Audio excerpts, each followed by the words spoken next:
स्वागत है एनवीएफ न्यूज पर। मैं हूं आपके साथ रोहित। अमेरिका और इजराइल ने 28 फरवरी को ईरान पर हमला बोल दिया। लगातार मिसाइलें दागी गई, बम फेंके गए, जिसकी वजह से ईरान के सुप्रीम लीडर अयातुल्लाह खामनेई की मौत हो गई। उसके साथ ही उनके कई परिजनों की भी मौत हो गई और 40 कमांडर जो उनके साथ मौजूद थे मीटिंग के दौरान, उन सबको भी मार दिया गया। इसके बाद भी इजराइल और अमेरिका की तरफ से लगातार ईरान पर मिसाइलें दागी गई, जिसकी वजह से तेहरान पूरी तरीके से खंडर बन चुका है। और अब बात आगे की कि क्या खामनेई को मारने के लिए ट्रंप ने अमेरिका का नियम तोड़ा है, और अगर नियम तोड़ा है तो क्या ट्रंप को सजा हो सकती है? यह सबसे बड़ा सवाल इस वक्त है। जी हां, अयातुल्लाह खामनेई को जिस तरीके से 28 फरवरी को मारा गया, उसके बाद अब ट्रंप की मुश्किलें बढ़ सकती हैं। यह अब दुनिया भर में चर्चा का विषय है। आपको बता दें कि जिस तरीके से सुप्रीम लीडर अयातुल्लाह खामनेई को मारने के लिए ट्रंप ने सभी नियम कायदे कानून तोड़ दिए, उसके बाद यह सिर्फ एक सैन्य घटना नहीं बल्कि एक बड़ी कानूनी और संवैधानिक बहस का मुद्दा बन गया है। वहीं पर आलोचकों का कहना है कि इस युद्ध को ना तो अमेरिकी कांग्रेस की मंजूरी मिली थी और ना ही संयुक्त राष्ट्र सुरक्षा परिषद की अनुमति मिली थी। यानी ट्रंप ने बिना अमेरिकी कांग्रेस और संयुक्त राष्ट्र सुरक्षा परिषद की अनुमति के बिना यह हमला कर दिया और खामनेई को मौत के घाट उतार दिया। ऐसे में अब लगातार सवाल उठ रहे हैं कि क्या ट्रंप के लिए आने वाले वक्त में मुश्किलें हो सकती हैं। अब ऐसे में ट्रंप ने कहा है कि उन्होंने कमांडर इन चीफ के अधिकार का इस्तेमाल करते हुए अमेरिकी सैनिकों और ठिकानों की रक्षा के लिए यह कदम उठाया, और ईरान परमाणु हथियार और लंबी दूरी की मिसाइलें बना रहा था जो अमेरिका और मिडिल ईस्ट के लिए खतरा बन सकती थी।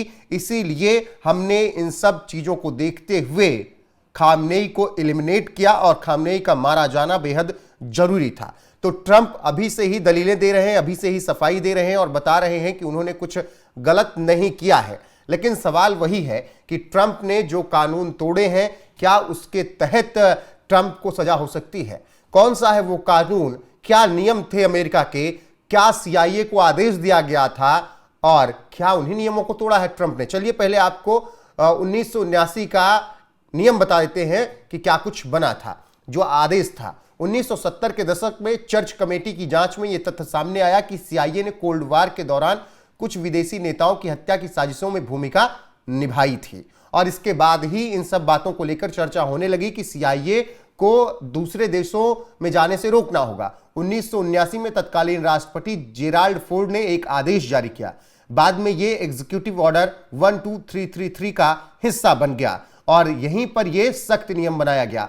इसमें साफ लिखा गया कि अमेरिका की कोई भी एजेंसी किसी विदेशी नेता की हत्या नहीं करेगी और न ही ऐसी साजिशों में शामिल होगी। हालांकि इसमें हत्या की स्पष्ट परिभाषा नहीं दी गई, लेकिन जो कुछ भी नियम बनाए गए 1979 में, उस नियम का उल्लंघन डोनाल्ड ट्रंप ने किया है, ऐसा अब दुनिया भर में चर्चा है। और खामनेई को मारने के लिए ट्रंप ने उन नियमों को ताक पर रख दिया।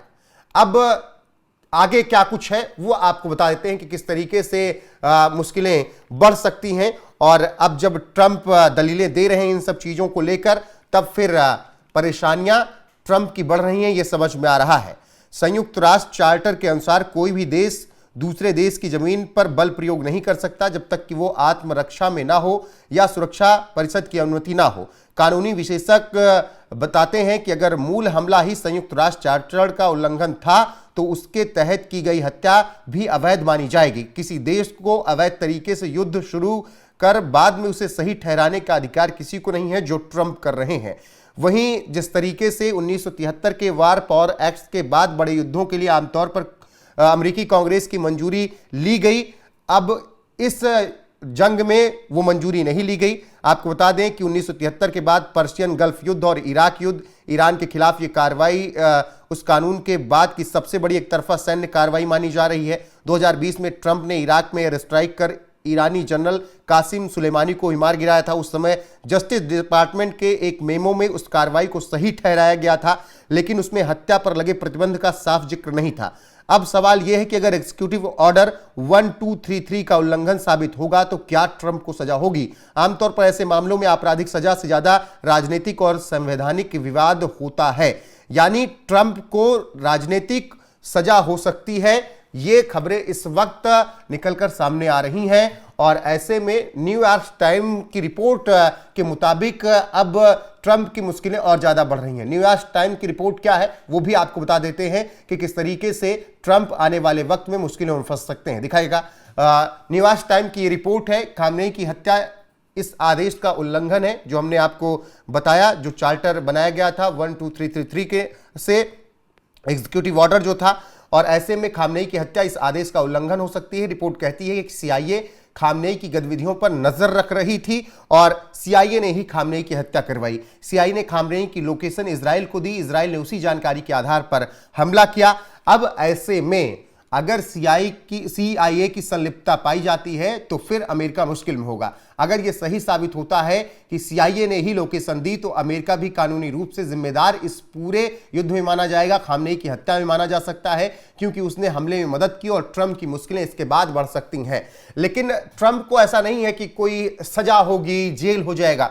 राजनीतिक रूप से, संवैधानिक रूप से ट्रंप की मुश्किलें बढ़ सकती हैं और ये आज का नियम नहीं है। 1979 में बनाया गया था जब CIA बहुत ज्यादा दुनिया भर में इन्वॉल्व था, हर देश में वो तख्ता पलट करता था और ऐसे में अभी भी CIA इन्वॉल्व है तमाम देशों में। आपने हाल फिलहाल में देखा होगा कि बांग्लादेश में किस तरीके से तख्ता पलट हुआ, किस तरीके से नेपाल में तख्ता पलट हुआ, श्रीलंका में किस तरीके से तख्ता पलट हुआ, पाकिस्तान में किस तरीके के हालात बना दिए, इसके अलावा वेनेजुला में क्या कुछ हुआ, मादरो को किस तरीके से उठा लाया गया, इराक में कुछ वक्त पहले सुलेमानी को 2020 में अपने पहले कार्यकाल में ट्रंप ने इसी तरीके से मार दिया था, वहां पर भी CIA का इन्वॉल्वमेंट था। तो दुनिया भर के तमाम देशों में CIA का इन्वॉल्वमेंट रहा है, तख्ता पलट करवाया है CIA ने और ट्रंप के कार्यकाल में कुछ ज्यादा ही ये हुआ है।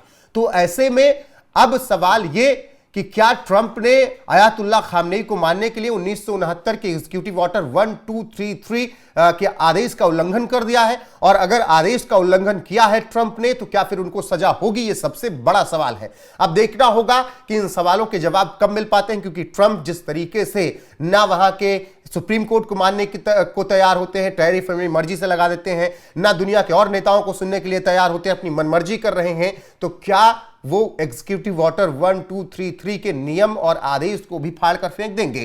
क्या उसके आदेश को भी नहीं मानेंगे? ये भी बड़ा सवाल है। बाकी जो अपडेट आई आप तक जरूर पहुंचाएंगे। अभी के लिए इस वीडियो में बस इतना ही, बने रहिए हमारे साथ लगातार। नमस्कार।